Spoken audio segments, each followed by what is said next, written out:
দাদাগিৰি নচলিব মেনেজাৰৰ দাদাগিৰি নচলিব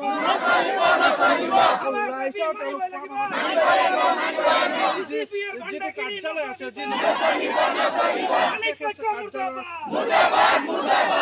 কৰিছে ক'ত কৰিছে আৰু কাৰ লগত কৰিছে? হয়, আমি ননৈ চাহ বাগিচা ৰঙামাটি শাখাত কৰিছোঁ আৰু মুখ্য অফিচত কৰিছোঁ। মুখ্য কাৰ্যালয় ইয়াত আমাৰ হেড অফিচ আছে, সেইটোতে কৰিছোঁ আমি। কিহৰ কাৰণে আজি প্ৰতিবাদ? আজি আমাৰ শ্ৰমিকৰ 28 দফীয়া দাবী আমি ইয়াত মানে 28 দফীয়া দাবী লৈ পেলাই আমি প্ৰতিবাদ কাৰ্যসূচী লৈছোঁ। আৰু 28 দফীয়া দাবীত আমাৰ কিছুমান এনেকুৱা আমাৰ শ্ৰমিকৰ ন্যায্য প্ৰাপ্য আছে। ন্যায্য প্ৰাপ্যখিনি আজি এই মেনেজমেণ্টে, এই কোম্পানীয়ে, এই CCPয়ে মানে গোটেই বঞ্চিত কৰি ৰাখিছে। আৰু বছৰত সি 8 কৰোৰ টকা এই মেনেজমেণ্টে ছেভিং দি আছে কোম্পানীক। আৰু তাৰ কাৰণে কোম্পানী তাক কি কৰিছে, লণ্ডন পঠাই দি আছে ফুৰিবৰ কাৰণে। নতুন নতুন গাড়ী দি আছে, নতুন নতুন এচিত ঘূৰি আছে, বাংলো দি আছে। গোটেইখিনি আমাৰ শ্ৰমিকৰ পইচা 8 কোটি টকা বছৰত তেখেতে কোম্পানীক ছেভিং দেখুৱাই আছে। সেইকাৰণে এই মেনেজমেণ্টক আজি মানে কোম্পানীয়ে ৰাখিছে। গতিকে আমি অনাগত দিন আমি 19 তাৰিখত যিটো বৃহৎ প্ৰতিবাদ কাৰ্যসূচী ল'ম, সেইদিনা তেখেতক সিদিনাই আমি অভিষেক কৰিম। আৰু সিদিনাৰ পৰা আমাৰ ৰাইজে তেখেতক ইয়াৰ পৰা উঠাই পঠাব বুলি আমি হেৰি কৰিছোঁ।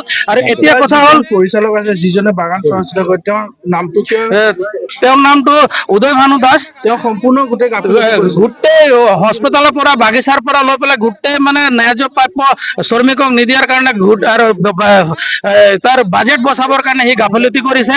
আজি আপোনালোকে চিন্তা কৰক, 535 হেক্টৰ মাটিত 871টা মানুহ কাম কৰিছে। তাত কাম কৰিব লাগে 1070টা মানুহ কাম কৰিব লাগে, কিন্তু 871টা মানুহক লৈ পেলাই কাম কৰাই আছে। আৰু আমাৰ ননৈ এটা বাগিচা আছে, আমাৰ ডিভিজন আছে। সেই ডিভিজনৰ পৰা 8 কিলোমিটাৰ আমাৰ শ্ৰমিকে কাম কৰি পেলাই ইয়াত কাম কৰাই আছে। সেইটো বাজেট বজাইছে। আমাৰ 2টা ডিভিজন আছিলে, এই মেনেজমেণ্ট আহি পেলাই এটা ডিভিজন কৰি পেলাই আমাৰ মানুহক 8 কিলোমিটাৰ খোজ কৰাই পেলাই কাম কৰাই আছে। এইটো এটা অন্যায়ভাৱে তেখেতে কাম কৰি আছে। আপোনালোকৰ যিটো সমস্যা, এই বাগানৰ যি সমস্যা, এই সমস্যাৰ বিষয়ে আপোনালোকে চৰকাৰ কোনোবা কৰ্তৃপক্ষক জনাইছে নে?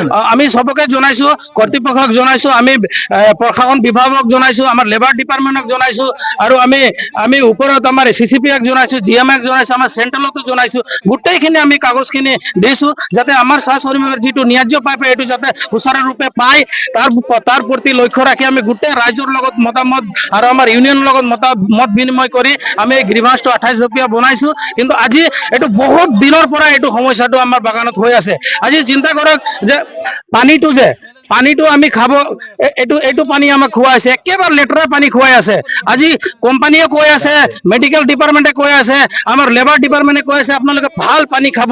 মেনেজমেণ্টে এই পানীটো খুৱাই পেলাই আমাৰ শ্ৰমিকক বিভিন্ন ধৰণৰ বেমাৰৰ মানে সৃষ্টি হৈছে।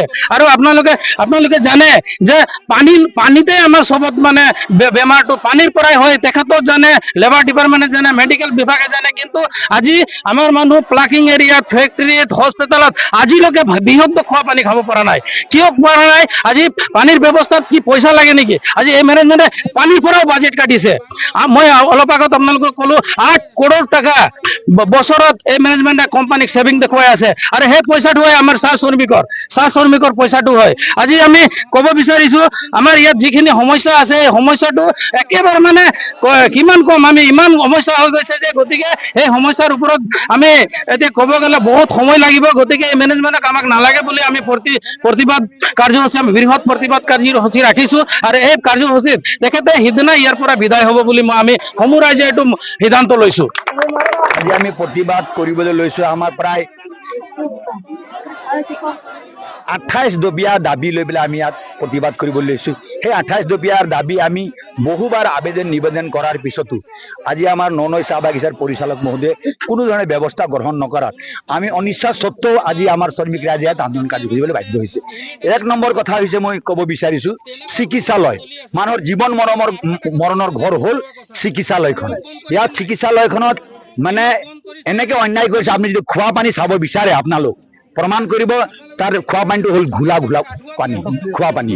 আৰু ইয়াত যিজন ডক্টৰ আনিছে, তেওঁ ইংলিছত কথা কয়। সাধাৰণ শ্ৰমিক, হাড়ক মাটি তেজত পানী কৰা থকা শ্ৰমিক, সি ইংলিছ কি বুজি পাব? সেই তেনেকৈ এটা ইংলিছ কোৱাতে ডক্টৰ আনি থৈছে ইয়াত। আৰু দ্বিতীয় হৈছে, মেনেজাৰে কিছুমান নিজাববীয়াকৈ আইন ইয়াত বনাই লৈছে। আইন কেনেকৈ বনাই লৈছে? এজন বেমাৰীক লৈ যাবলগীয়া হ'লে তেজপুৰ বা নগাঁও চিকিৎসালয়ত তাৰ ইয়াত চৰকাৰী এম্বুলেন্স দিছে, সেই এম্বুলেন্সৰ দ্বাৰাই লৈ যাব লাগিব। তেওঁ কি কৰে, আইন বনাইছে তেল ভৰাব লাগিব, সেই গাড়ীখনত আৰু গাড়ী ভাড়া দিব লাগিব। আৰু এফালে আমাৰ অসম চৰকাৰে টকা দিছে বাগিচা চিকিৎসালয়ত 7 লাখ 8 লাখ টকা, আৰু তাৰ এটা বিভাগত থৈছে প্ৰতি মাহে তেলৰ কাৰণে 5,000 টকাকে তেলৰ নামত যাব লাগে। কিন্তু এই তেলৰ নামত পইচাটো লৈ পেলাই নিজে পকেটত ভৰাইছে আৰু শ্ৰমিকৰ পৰা দৰমাৰ পৰা পইচা কৰ্তন কৰি আছে, পইচা লৈ লৈ তেলৰ পৰা। আৰু সৰু বাচ্চা হওক, বুঢ়া মানুহ হওক, ডিপেণ্ডেণ্ট হওক, সেই ডিপেণ্ডেণ্ট সকলক লৈ গ'লে চিকিৎসালয়ত তেওঁলোকৰ লগত মানে যিটো আমাৰ এটেণ্ডেঞ্চ বুলি কয়, তালাপি বুলি কয় আমাৰ ভাষাত, সেই তালাপিত দিয়াটো বন্ধ কৰিছে। আপোনালোক ভাবকচোন, এজন যদি সাধাৰণ শ্ৰমিক নগাঁও বা গুৱাহাটী চিকিৎসালয়লৈ যাব, তেওঁক যদি ডক্টৰে কিবা এটা লিখি দিব, তেওঁ পৰীক্ষা নিৰীক্ষা যেন কেনেকৈ কৰিব? সেইকাৰণে প্ৰত্যেক বাগিচাৰ পৰা, প্ৰত্যেকখন বাগিচা, আমাৰ নগাঁও জিলাৰ প্ৰত্যেকখন বাগিচাৰ পৰা ৰোগীৰ লগত এজন এস্কৰ্ট পঠিয়াই দিয়ে, মানে চিকিৎসা বিভাগৰ পৰা, যাতে তেওঁ গৈ পেলাই নিয়াৰিকে ডক্টৰক দেখুৱাব, কোন বিভাগত দেখুৱাব, টেষ্ট পৰীক্ষা ক'ত কৰিব, এক্সৰে ক'ত কৰিব, পৰীক্ষা নিৰীক্ষা ক'ত কৰিব, গোটেই এস্কৰ্টজনে কৰে। কিন্তু ইয়াত আমাৰ পৰিচালকজনে এইটো নিজাববী আইন মানে এস্কৰ্ট দিয়া বন্ধ কৰিছে। আমি আজি ননৈ চাহ বাগিচাৰ মুখ্য কাৰ্যালয়ৰ গেটৰ সন্মুখত আমাৰ হাজাৰ হাজাৰ শ্ৰমিকে আমি আজি প্ৰতিবাদ কৰিবলৈ বাধ্য হৈছো। এইকাৰণে কৰিছো, পুনৰ কৈছো, ইয়াত যিটো পলিপেক চেণ্টাৰ বনাইছে, সেই পলিপেক চেণ্টাৰত আমাৰ গোটেই পাৰ্মানেণ্ট মানুহ ৰঙামাটি শাখা ডিভিজনৰ গোটেই পাৰ্মানেণ্ট ৱৰ্কাৰ লৈ আহিলে, উঠাই আনি পেলাই আমাৰ 1969 চনৰ যি আমাৰ এক্ট আছে, সেই এক্টৰ মতে এখন বাগিচাত কিমান শ্ৰমিক থাকিব লাগে, সেই গোটেই শ্ৰমিক আনি পেলাই পলিপেক চেণ্টাৰটো বেলেগ বস্তু তাত ভৰাই দিলে। আৰু আমি বহুবাৰ আবেদন নিবেদন কৰাৰ পিছত আমাৰ লগত দ্বিপাক্ষিক আলোচনা বহিছিলে আৰু চুক্তি কৰিছিলে যে 165 জন মানুহ উঠাইছিলো, আমি লৈ আহিছিলো পলিপেকত, আমি 165 জন মানুহ আমি বাগানত দিম বুলি আমাৰ লগত চুক্তি কৰিলে। চুক্তি কৰি মাত্ৰ 25 জন দিলে, তাৰ পৰা আমাৰ বাকী 130 জন শ্ৰমিক আজিলৈকে দিয়া নাই। সি এক আমাৰ সমস্যা। আৰু বহু তেনেকে জ্বলন্ত সমস্যা আছে, ক'ব গ'লে মোৰ যথেষ্ট সময় লাগিব। আমাৰ ইয়াত থকা আমাৰ শ্ৰমিকে কেনেকে ভুক্তভোগী, আমাৰ বিশেষকৈ চিকিৎসা বিভাগত কেনেকৈ অন্যায় চলি আছে, কেনেকৈ দুৰ্নীতি চলি আছে, আমাৰ এই মহিলাসকল আছে, তেওঁলোকৰ পৰা আপোনালোক গোটেই অসমবাসী ৰাইজক যাতে দেখুৱাবৰ কাৰণে চেষ্টা কৰক।